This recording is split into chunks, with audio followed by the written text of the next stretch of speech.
El día de hoy vamos a continuar desde donde nos habíamos quedado la vez pasada, que era mientras estábamos resolviendo este problema, el problema del lago, donde teníamos que encontrar cuál era la suma de las dos áreas, tanto la del estanque como la del camino que lo rodea. Y el dibujo que habíamos hecho era este, y haciendo la suma llegábamos a que el resultado de unir las dos áreas era x más 13 por x más 8. Entonces, hoy vamos a partir desde aquí para seguir haciendo bastantes ejemplos y ver más o menos cómo se podría resolver cada uno de ellos y ver más o menos cómo están ustedes mientras escriben cuál creen que es la respuesta correcta antes de que yo les muestre la solución de cada problema. Entonces, el primer problema que tenemos el día de hoy dice, se necesita comprar 3 libretas, 5 cuadernos, 4 lápices y 2 marcadores. Los precios son 675, 2150, 250, 375 respectivamente. Para ello se dispone de 12.000 colones. Entonces, se puede asegurar que, primera opción, el dinero alcanza para todo y sobra para algo. Segunda opción, el dinero alcanza para todo y no sobra nada. Tercera opción, se pueden comprar a lo sumo 3 cuadernos y todo lo demás. Cuarta, el dinero alcanza para 4 cuadernos y todo lo demás y no sobra nada. Quinta, se pueden comprar a lo sumo 3 cuadernos, 2 libretas y todo lo demás. Entonces, ustedes tienen que ir probando cada una de estas y ver cuál es la única que se puede asegurar. Entonces, les voy a dar 2 minutos para que ustedes piensen una manera de resolverlo, lleguen a alguna respuesta y la escriban. En total les voy a dar 4 minutos, 2 minutos para que piensen y otros 2 minutos para que analicen cuál creen que es la respuesta correcta. Entonces, en 4 minutos revisamos y les explico cómo se puede resolver esta pregunta.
Ok, primero acomodemos el precio de todas las cosas, ¿verdad? Entonces, tenemos que 3 libretas cuestan 2025 colones. ¿Por qué 2025? Porque lo que hacemos es multiplicar los 675 por 3 y eso nos da 2025. Después, 5 cuadernos cuestan 10.750. Nada más hacemos la misma multiplicación. 4 lápices saldrían en 1000 colones, mientras que los 2 marcadores saldrían en 750 los dos juntos. En total, la persona que tiene que comprar todo esto tiene que pagar 14.525 colones. Entonces, veamos ahora con las opciones. La primera opción y la segunda dicen que le alcanza para todo, pero vean que lo único que tiene son 12.000 colones. Entonces, como en total cuesta 14.525, no podemos decir que le alcance para todo. Entonces, como las dos proponen que le alcanza para todo, descartamos la primera y la segunda opción. Nada más quedan 3 que pueden ser la opción correcta. La tercera dice que se pueden comprar a lo sumo 3 cuadernos y todo lo demás. Si él compra 3 cuadernos y todo lo demás, le sale en 10.225 colones, es decir, le alcanza. Vean que dice se pueden comprar a lo sumo, es decir, que esto es lo máximo que se puede comprar. Si él escogiera comprar un cuaderno más que cuesta 2.150, se pasaría de 12.000 y es por eso que él ya no puede comprar 4 cuadernos, pero sí puede comprar 3 y todo lo demás. Ahora veamos la cuarta opción. Dice que el dinero le alcanza para 4 cuadernos y todo lo demás y no sobra nada. Vean que 4 cuadernos, lo que les decía, ¿verdad? 4 cuadernos y todo lo demás salen 12.375. Entonces no le alcanza para comprar 4 cuadernos y todo lo demás. Entonces descartamos esta opción. Ya tenemos una que puede ser correcta y 3 que no pueden ser correctas. Nada más tenemos que ver si la quinta puede ser correcta o no para descartarla. La quinta dice que se pueden comprar a lo sumo 3 cuadernos, 2 libretas y todo lo demás. Vean que la diferencia que hay entre la quinta y la tercera es que en la tercera estamos comprando todas las libretas, que son 3, mientras que en la quinta estamos comprando nada más 2. Entonces, si nosotros compramos 3 cuadernos, 2 libretas y todo lo demás, salen 9.550. También se puede, pero vean que dice a lo sumo. Y no es cierto que a lo sumo puede comprar eso, porque ya vimos que en la opción 3 él puede comprar las 3 libretas sin ningún problema. Entonces, como ya vimos que lo máximo que puede comprar se encuentra en la 3 y no en la opción 5, descartamos la opción 5. Y como ya descartamos 4 opciones y dijimos que había una que era la correcta, entonces esa es la respuesta a toda la pregunta. La opción 3 es la respuesta correcta.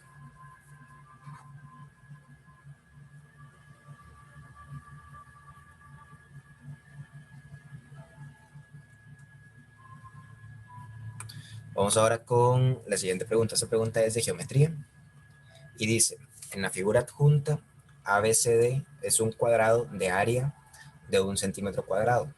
P y Q son puntos exteriores al cuadrado, tales que los triángulos ABP y BCQ son equiláteros. Entonces, el área del triángulo PBQ corresponde a... Vean que nos están dando el área de este cuadrado, nos dicen que ese triángulo y ese triángulo son equiláteros y lo que tenemos que encontrar es el área de ese triángulo que se forma aquí. Este que va P, B y Q. Entonces, ustedes con los datos que tienen, tendrían que ser capaces de llegar a cuál es la respuesta correcta.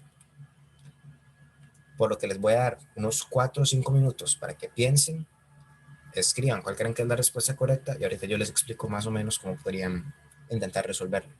Entonces, 5 minutos a partir de ahora.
Presten atención a este ángulo que yo señalo aquí, porque es un ángulo importante al momento de resolver este ejercicio.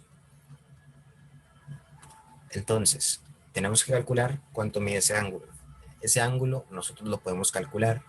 Recuerden que cuando tenemos varios ángulos y esos ángulos dan una vuelta completa, la suma tiene que dar 360 grados, porque 360 grados es una vuelta completa donde se vuelve a llegar al punto de inicio.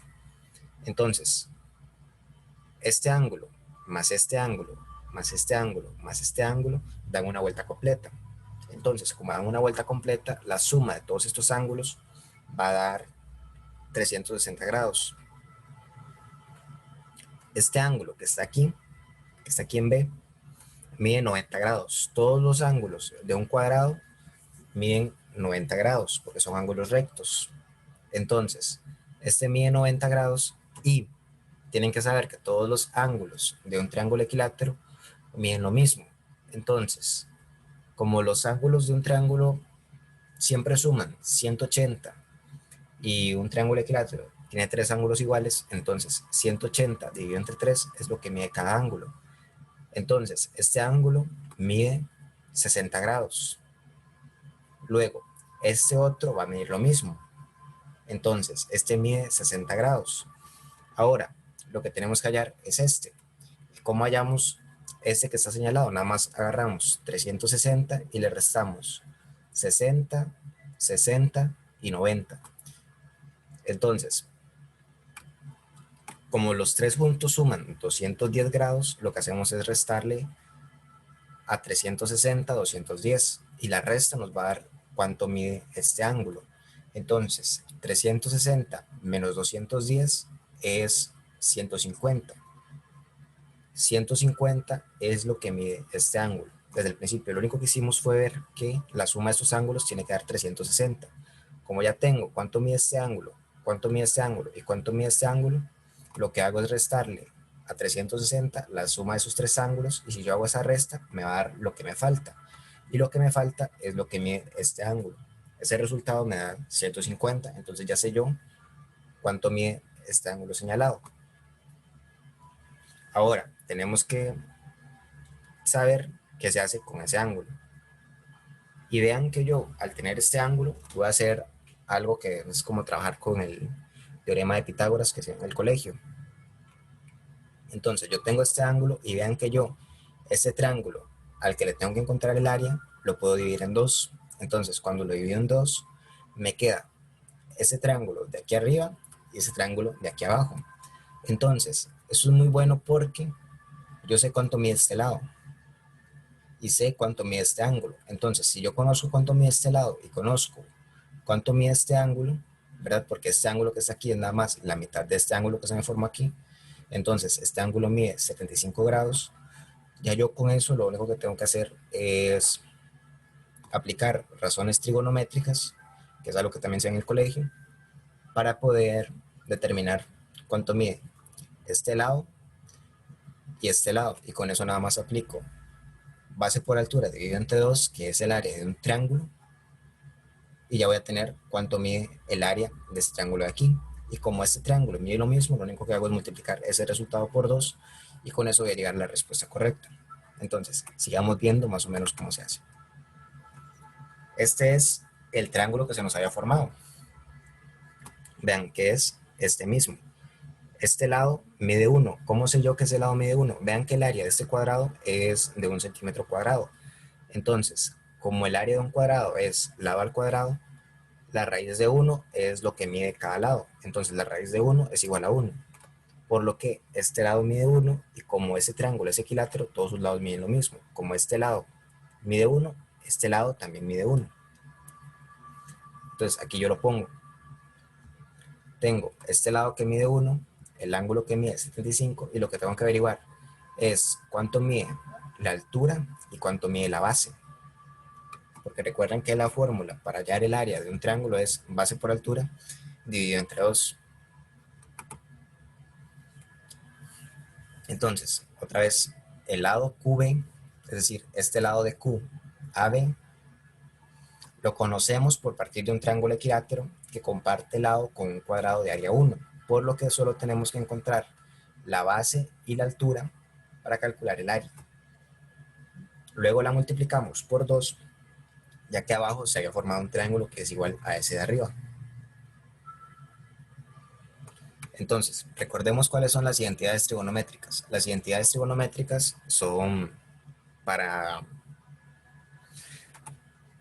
menos para el examen, nada más son 3.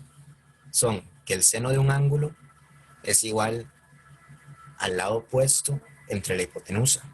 Luego, el coseno de un ángulo es igual al lado adyacente entre la hipotenusa. Y la tangente de un ángulo es igual al lado opuesto entre la adyacente.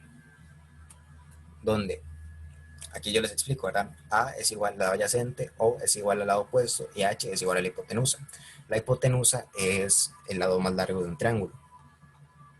Entonces, en este caso, tenemos este ángulo. ¿Cuál es el lado opuesto? El lado opuesto es el que está al frente del ángulo. Este es el lado opuesto. ¿Y cuál sería el lado adyacente? El lado adyacente es el que está a la par del ángulo, siempre que ese no sea la hipotenusa. Entonces, como esta es la hipotenusa, el lado que está a la par del ángulo es este, y ese es el lado adyacente. Entonces, adyacente, opuesto, hipotenusa. Entonces, para esta pregunta, la hipotenusa es 1 y B es el lado adyacente, ¿verdad? La base es el lado adyacente. Entonces, vean que lo único que tenemos que hacer es despejar la, la ecuación esta. Entonces, ¿cómo lo podemos despejar?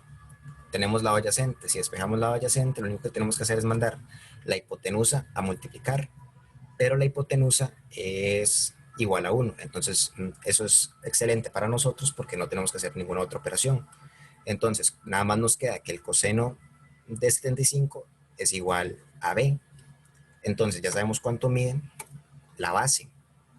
Ahora, la altura es lo mismo. Vean que la altura es el lado opuesto. Y vean aquí donde está el lado opuesto. Nos dicen que el seno del ángulo es igual a opuesto entre hipotenusa. Entonces, esta hipotenusa pasa a multiplicar.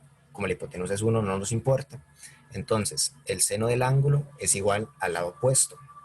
Por lo que h es igual a seno de 75, que es el ángulo que tenemos. Y ya con eso tenemos los dos lados que necesitamos para hallar cuál es el área de todo el triángulo. Ya tenemos cuánto mide la base y tenemos cuánto mide la altura. Aquí lo tenemos. Entonces, el área que nos piden es base por altura dividido entre 2. La base es coseno de 75 y la altura es seno de 75. Entonces, todo eso lo dividimos entre 2 y lo multiplicamos por 2 al mismo tiempo porque nos tenemos que acordar que estamos buscando el área de dos triángulos que son iguales. Entonces, para simplificarlo todo, ponemos de un solo el 2 antes y así ya vamos a llegar a la respuesta que nos están pidiendo. Entonces, hacemos la multiplicación 2 por base por altura dividido entre 2. Nosotros podemos cancelar este 2 con ese otro 2 y coseno de 75 por seno de 75 es igual a un cuarto. Entonces, un cuarto es la respuesta correcta. Entonces, recuerden que yo aquí multipliqué por 2, ya que estamos trabajando con dos triángulos en la figura que nos piden. Y lo bueno de esta pregunta es que esta pregunta ustedes la pueden hacer con calculadora. Entonces, no se preocupen por tener que trabajar con coseno o seno, porque en realidad no les va a dificultar nada. Al final los resultados se quedan así como en números, por decirlo así, bonitos. Entonces, no es como que se tengan que preocupar mucho por eso.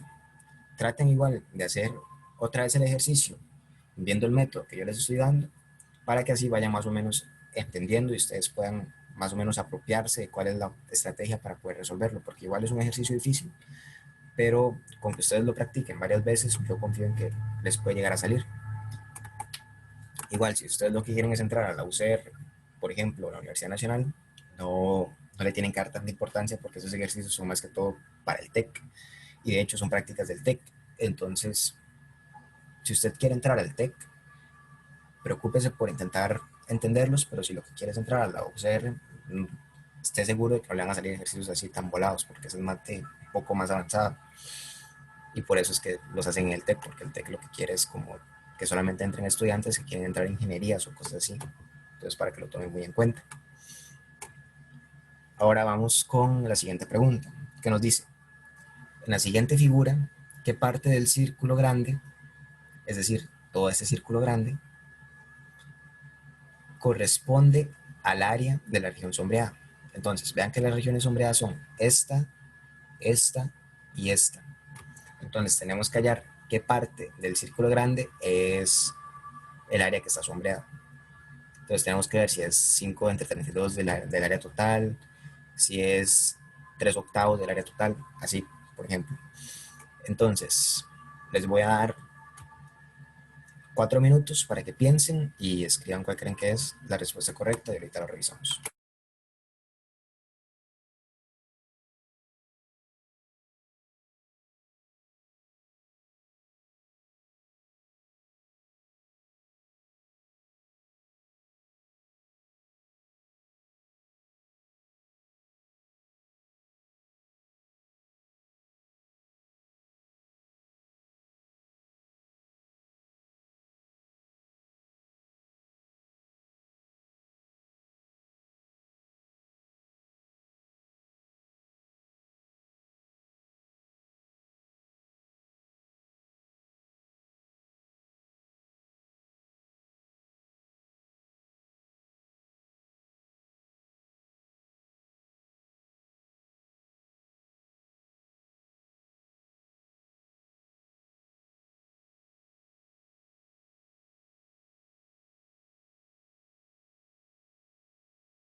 Ok, aquí veamos que el área de la derecha es un cuarto del círculo, ¿verdad?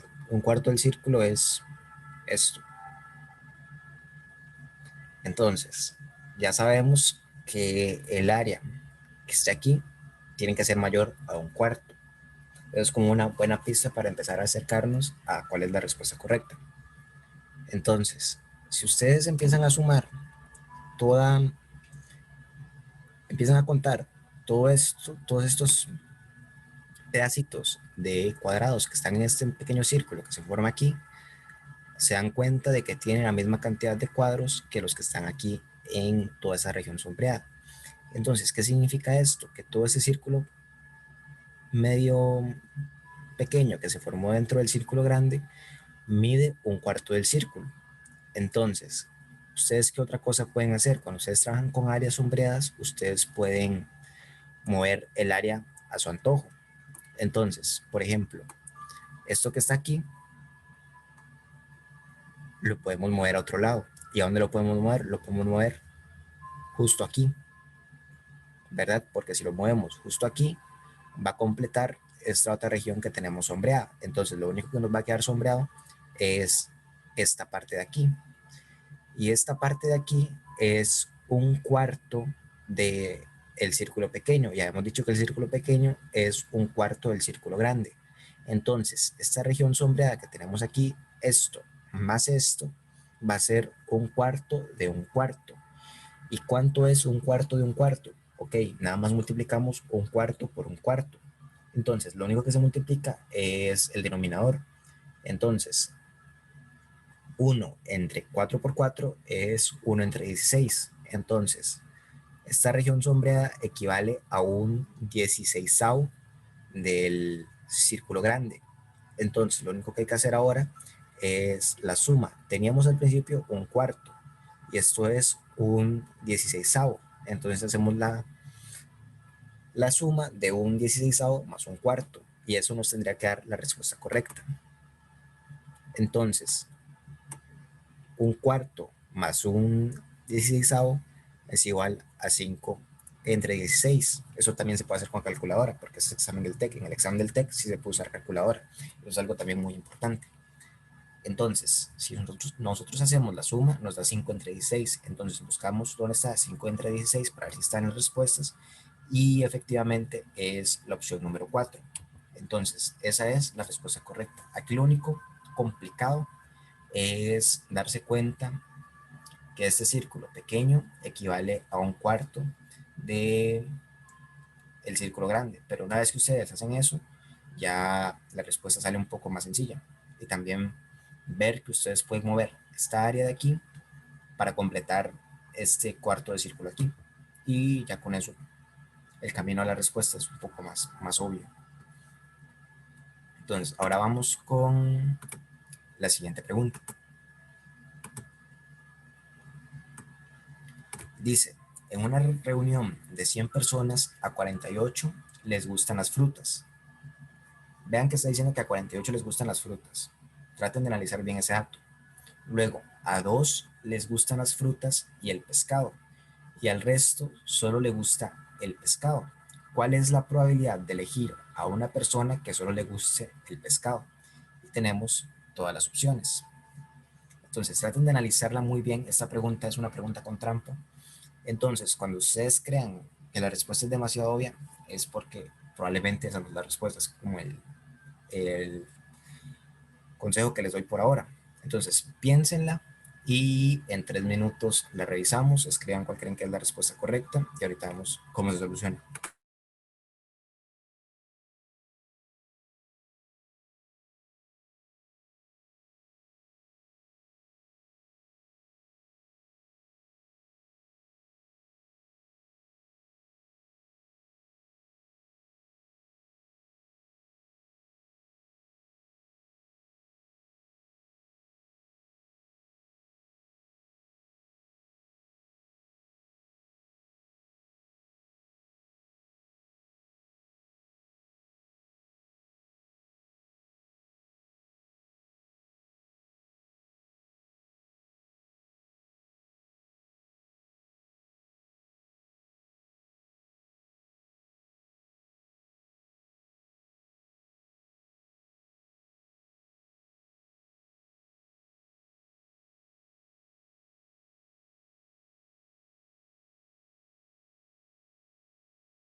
Ok, aquí lo que les había dicho es que la pregunta tiene truco.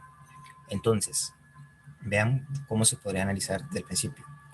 Nos dicen que una reunión a 100 personas, en una reunión de 100 personas, a 48 les gustan las frutas, a 2 les gustan las frutas y el pescado, y al resto solo les gusta el pescado. Entonces, ustedes podrían pensarlo así. A 48 les gustan las frutas, a 2 les gustan las frutas y el pescado. Entonces, hay 48 a los que les gustan las frutas, a 2 a los que les gustan las frutas y el pescado. Entonces, ahí tenemos 50 personas. Y al resto solo les gusta el pescado. Como son 100, nosotros podríamos decir, bueno, entonces el resto son 50 personas. Entonces, la probabilidad de elegir a una persona que solo le gusta el pescado va a ser 50 entre 100.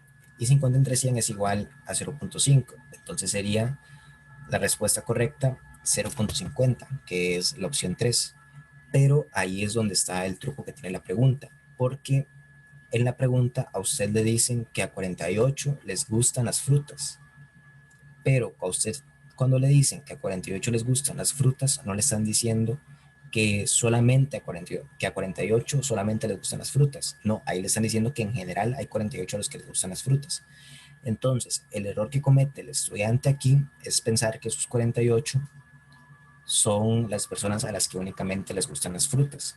Pero está mal, porque dentro de esos 48 están contados estos dos a los que les gustan las frutas y el pescado. Entonces, de esos 48 hay dos a los que les gustan tanto las frutas como el pescado. Entonces, en realidad, de esos 48, como hay dos a los que les gustan tanto las frutas y el pescado, solamente hay 46 personas a las que les gustan únicamente las frutas.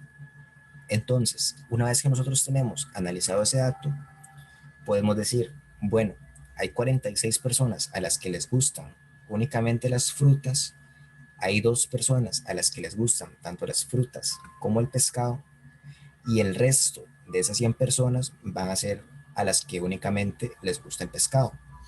Entonces, tenemos 48 personas. Ahora sí, ¿cuánto es 100 menos 48? ¿Cuánto es el resto de personas que faltan? Son 52. Entonces, esas otras 52 personas son las 52 personas a las que únicamente les gusta el pescado. Entonces hacemos la división, 52 entre 100 y 52 entre 100 da 0,52. Entonces, la respuesta correcta en realidad es la opción 2. Desde el principio, lo único aquí que tenemos que tener cuidado es cuando nos dicen que a 48 les gustan las frutas. Cuando nos dicen que a 48 les gustan las frutas y no dicen directamente que son personas a las que únicamente les gustan las frutas, tenemos que suponer que ahí están incluidas las personas a las que les gustan las frutas y el pescado. Y ya con eso podemos hacer bien la pregunta, porque eso es como el truco que tienen. Ver que ustedes se confunden, que no la lean bien, que malinterpreten los datos y lleguen a una respuesta incorrecta. Que la respuesta incorrecta aquí es la opción 3, claramente. Entonces, nada más tengan mucho cuidado con ese tipo de preguntas. Aquí está, ¿verdad? El truco de la pregunta es que cuando nos dicen que a 48 les gustan las frutas, no quiere decir que solo eso les gusta, por eso se hace la aclaración de que a 2 les gusta la fruta y el pescado. Entonces, a 46 solo les gustan las frutas y a 2 les gustan las frutas y el pescado, mientras que a 52 les gusta solamente el pescado, y por eso la respuesta es 0,52. Vayamos con la siguiente pregunta, que es de razonamiento lógico verbal, que dice, piénsese, por ejemplo, en la profecía que sirvió para enemistar al rey con su hermano, que alguien que inicia con la inicial G le haría traición. Ese es como el texto que tenemos. Entonces, según el contexto en el que está el párrafo, entre qué par de palabras debe estar la coma para resaltar una orden. Es decir, ustedes dónde pondrían aquí una coma para resaltar que lo que se está diciendo es una orden. Entonces, 2 minutos para que piensen y escriban cuál creen que es la respuesta correcta y ahorita revisamos.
Ok, aquí el truco que tiene la pregunta es que nada más tenemos que encontrar algo que resalte que lo que está haciendo es dar una orden. Entonces, dar una orden es como decir a una persona que haga algo, ¿verdad?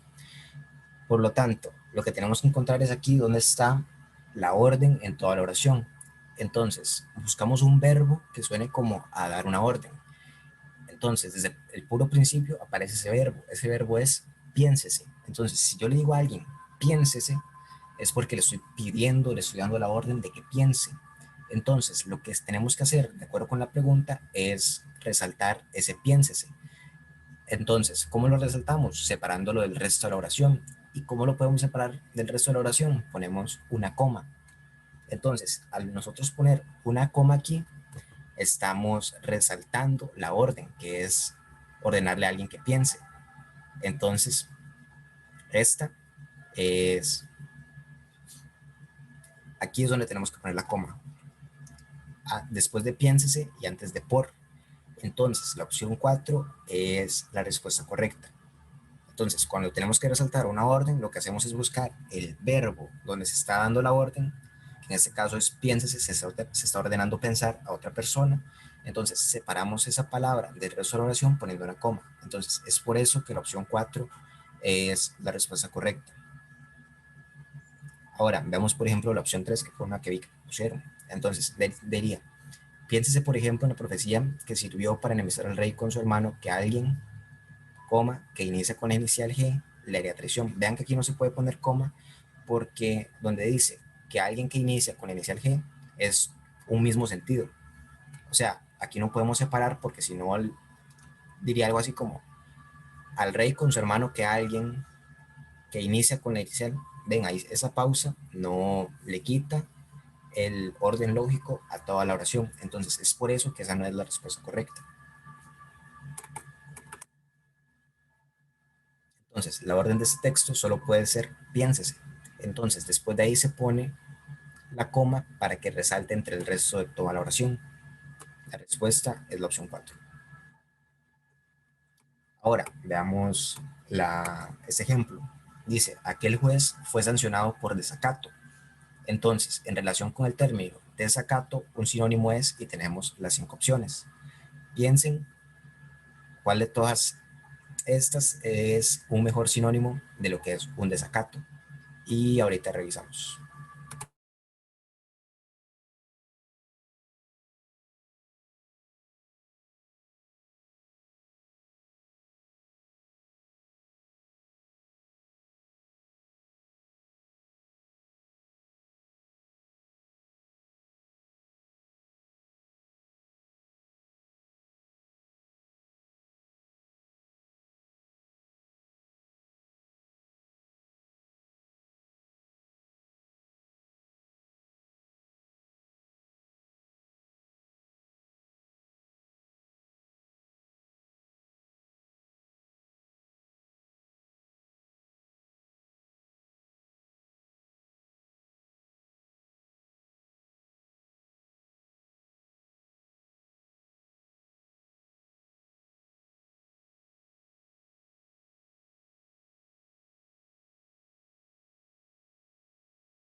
Ok, en el contexto de la pregunta, un juez solamente puede ser sancionado por desobedecer la ley, ¿verdad? Porque él está subordinado a cumplir con eso.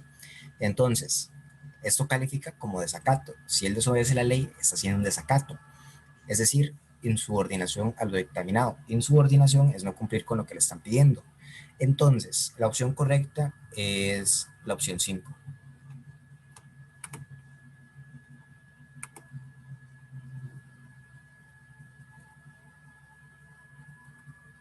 Ahora veamos el siguiente ejemplo. Dice, un reloj adelanta 5 minutos por hora.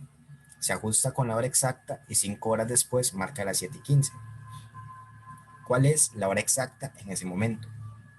Entonces, piensen, ¿verdad? Traten de imaginarse que ustedes están en la situación que tienen un reloj que adelanta 5 minutos por hora y traten de pensar que cuánta diferencia va a haber con la hora exacta dentro de 5 horas y a partir de ahí traten de buscar cuál es la respuesta correcta.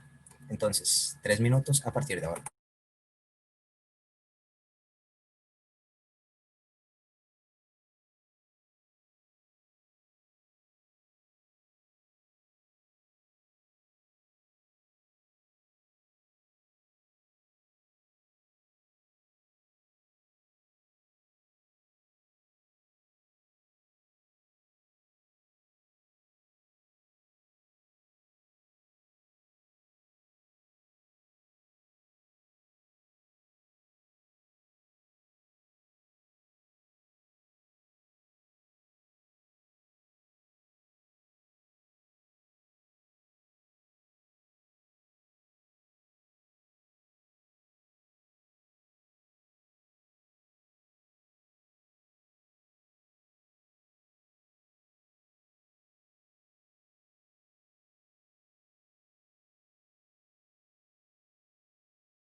Ok, tenemos que el reloj adelanta 5 minutos por hora. Se ajusta con la hora exacta y 5 horas después lo que marca son las 7:15. Entonces tenemos que hallar cuál es la hora exacta en ese momento. Entonces, tenemos las cuatro opciones. Vean que si han pasado 5 horas y por cada hora adelanta 5 minutos, entonces en 5 horas va a estar adelantado 25 minutos, porque cada hora ha adelantado 5 minutos. Entonces la primera hora adelantó 5, la segunda 10, la tercera 15, la cuarta 20 y la quinta 25. Entonces, estas 7:15 son 25 minutos después de la hora exacta en ese momento. Entonces, lo que hacemos es restarle 25 minutos a 7:15. Si yo le resto 15 minutos, me quedan, que son las 7. Y si yo después de eso le quito otros 10 minutos, queda que son las 6:50. Entonces la respuesta correcta es la opción uno. Eso es como todo el procedimiento que tenemos que hacer. Y con eso llegamos a la respuesta correcta. Aquí igual lo pongo para que ustedes lo lean. Y ahora vamos con la siguiente pregunta. Esta pregunta es muy sencilla. Parece difícil, pero es muy fácil. Nada más tienen que usar mucho su visión y darse cuenta de lo que pueden hacer. Acuérdense que cuando tienen áreas sombreadas, ustedes pueden mover el área sombreada a su gusto. Entonces, a partir de eso, veamos cuál es el área sombreada, ¿verdad? Toda esta área sombreada. Si L es igual a 4 y R es igual a 2. Entonces, 3 minutos para que piensen y escriban cuál creen que es la respuesta correcta.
Esta pregunta también es muy fácil porque vean que es muy notorio que los espacios que tenemos aquí en blanco son estas mismas figuras que tenemos aquí afuera. Entonces, por ejemplo, esto tenemos aquí lo podemos meter aquí adentro. Esto que tenemos aquí afuera lo podemos meter aquí adentro. Esto que tenemos afuera lo podemos meter aquí adentro. Y esto que tenemos aquí afuera lo podemos meter también aquí adentro. De tal modo que si nosotros rellenamos este espacio, ese espacio, ese espacio y ese espacio con lo que tenemos afuera, lo único que nos va a quedar sombreado es todo el cuadro. Y nosotros podemos calcular el área de un cuadrado muy fácil si conocemos cuánto mide su lado.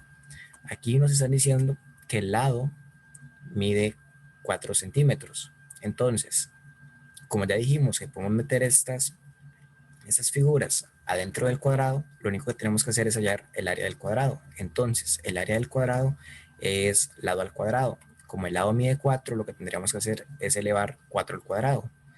Y 4 al cuadrado es igual a 16. Entonces, la respuesta correcta es la opción B. Aquí está desde el principio. Noten que los espacios de afuera llenan el área de adentro, por ejemplo. Entonces es solo como si estuviéramos calculando el área del cuadro completo, que tiene el lado de 4. Entonces su área es 16. Opción B, respuesta correcta.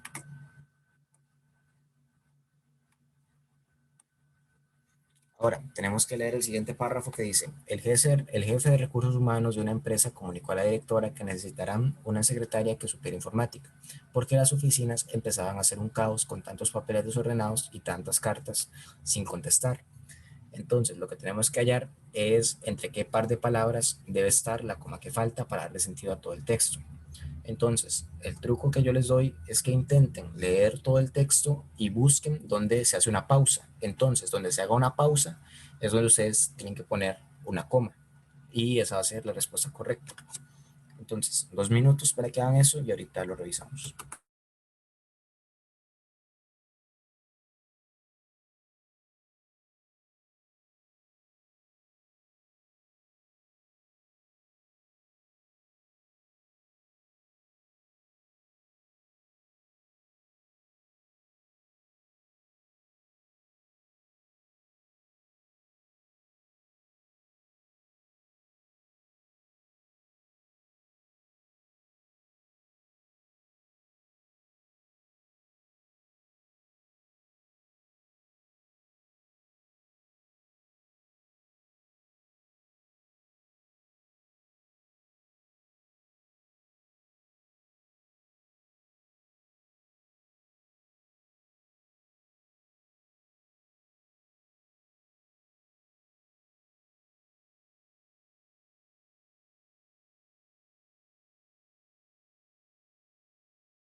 Ok, vamos a leer el texto.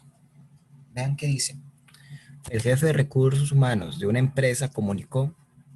Entonces, no podemos poner la coma aquí en empresa porque el jefe de recursos humanos de una empresa es todo el sujeto de una oración.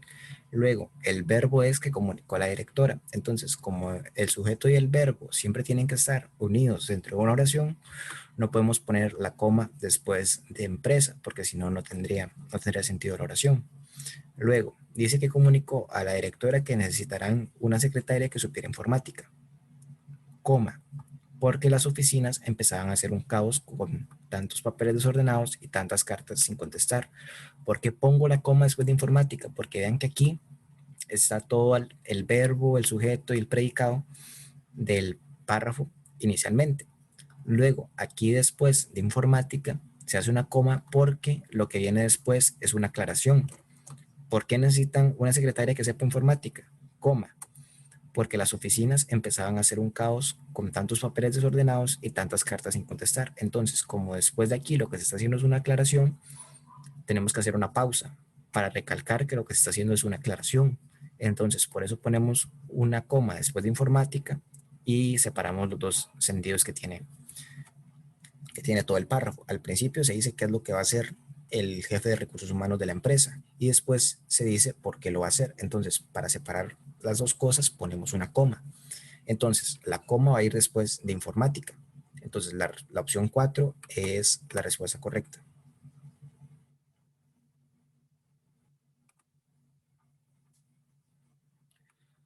Vayamos con la siguiente pregunta que dice, suponga que cada lado de un cuadrado mide 2k-1, donde k es un número entero positivo, un número entero que no tiene decimales, ¿verdad? Entonces, considerando las siguientes afirmaciones sobre el cuadrado, tenemos que el área va a ser un múltiplo de k-1. 2, el perímetro será un número primo. 3, el área será un número impar. 4, el perímetro será múltiplo de 2k-1. De las afirmaciones anteriores, ¿cuáles son verdaderas para cualquier, vean que dice cualquier valor de k?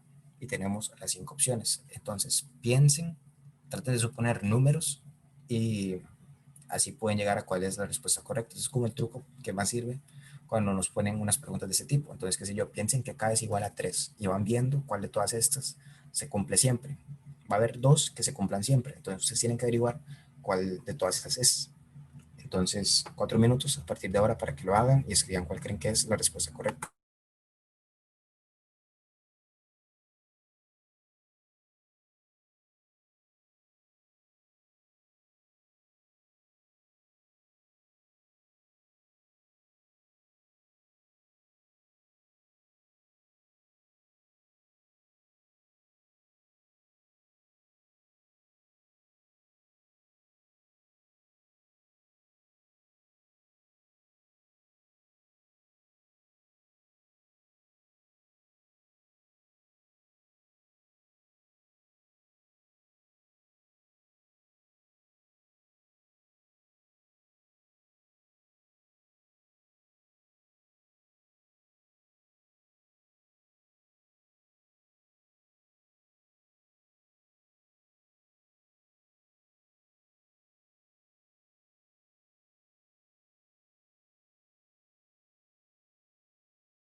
vamos probando cada una de las cosas, ¿verdad?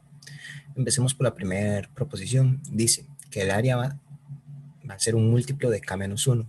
Vean que el área va a ser 2k menos uno elevado al cuadrado. Esto no necesariamente siempre va a ser múltiplo de k menos uno, ¿verdad? Porque ustedes pueden pensar, bueno, ¿por qué número puedo multiplicar yo k menos uno que me dé 2k menos uno al cuadrado, ¿verdad? No siempre va a ocurrir algo así.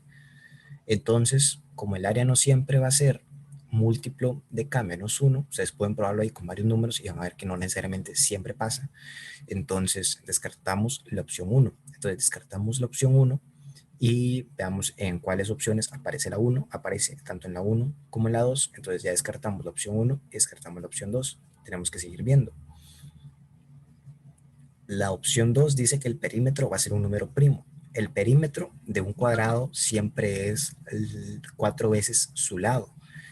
Entonces, como el perímetro resulta de sumar 4 veces un número, el perímetro no puede ser un número primo porque siempre va a ser divisible entre 4. Entonces, como el perímetro siempre va a ser divisible entre 4, no es posible que sea un número primo. Recuerden que un número primo es un número que solo se puede dividir entre sí mismo y el 1. Por ejemplo, el 7. El 7 no tiene ningún otro divisor que no sea el 7 y el 1. Entonces, para que tengan en cuenta que es un número primo. Como el perímetro resulta de sumar 4 veces algo mismo, podemos decir que el perímetro es 4 veces un número. Entonces, con certeza, el perímetro es un número que es divisible entre 4. Entonces, el perímetro nunca va a ser un número primo. Descartamos la segunda opción. La tercera dice que el área va a ser un número impar. Vean que 2k es un número par, ¿verdad? Porque si nosotros agarramos un número entero y lo multiplicamos por 2, siempre va a dar un número par. Si nosotros a un número par le restamos 1, nos va a dar un número impar, ¿verdad? Porque todo número par más 1 o menos 1 va a dar un número impar. Entonces, sabemos que el lado mide un número impar. Ahora, el área es multiplicar lado por lado. Como el lado es un número impar y lo que tenemos que hacer para hallar el área es multiplicar lado por lado, vamos a estar multiplicando número impar por número impar. Entonces, si nosotros multiplicamos impar por impar, el resultado va a ser un número impar. Entonces, con certeza, el área va a ser un número impar. Entonces, la opción 3 es correcta. Ya dijimos que la 1 y la 2 no son, la 3 sí es. Entonces, como mínimo 2 tienen que ser correctas y ya descartamos 2, entonces la otra, la 4, tiene que ser correcta. Entonces, la opción 5 es la solución para esta pregunta. Ahora veamos qué dice la 4 para estar completamente seguros. Dice que el perímetro va a ser múltiplo de 2k menos 1. Entonces, lo que yo les había dicho, ¿verdad? El perímetro es multiplicar 4 veces el lado. Entonces, el perímetro va a ser 4 por 2k menos 1. Entonces, 4 por 2k menos 1 es un múltiplo de 2k menos 1. Entonces, la opción 4 también es correcta y por eso la 5 es la solución para toda la pregunta. Aquí lo único que tienen que hacer es ir revisando cada una de las premisas, ir probándola. Ustedes pueden sustituir esta K y dicen, bueno, digamos que K vale 5 y van probando cada una de las opciones para ver cuáles se cumplen. Ustedes deberían llegar a que siempre se cumplen la 3 y la 4. Si esto no les sirve de ir probando cada una, nada más con términos algebraicos, ya les digo, ¿verdad? Pónganle valor a la K y tendría que darles la respuesta correcta de igual forma. Ahora veamos esta pregunta, que creo que va a ser la última de hoy, que dice, un colegio tiene 420 alumnos. 7 décimos significa 7 décimas partes, ¿verdad? No significa que van solamente 7 de décimo, son cosas diferentes. Entonces, 7 décimos de esos 420 asisten por la mañana y el resto asiste por la tarde. Entonces, ¿cuántos alumnos asisten por la tarde? Esto es lo que tienen que hallar. Entonces, 4 minutos para que piensen y escriban cuál creen que es la respuesta correcta.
Entonces tenemos que hallar cuánto es 7 décimos de 420.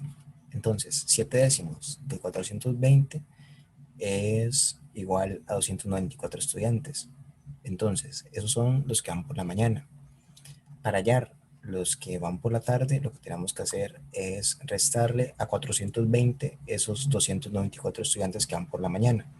Porque si nosotros quitamos todos los estudiantes que van por la mañana a esos 420, nada más nos van a quedar los que van por la tarde.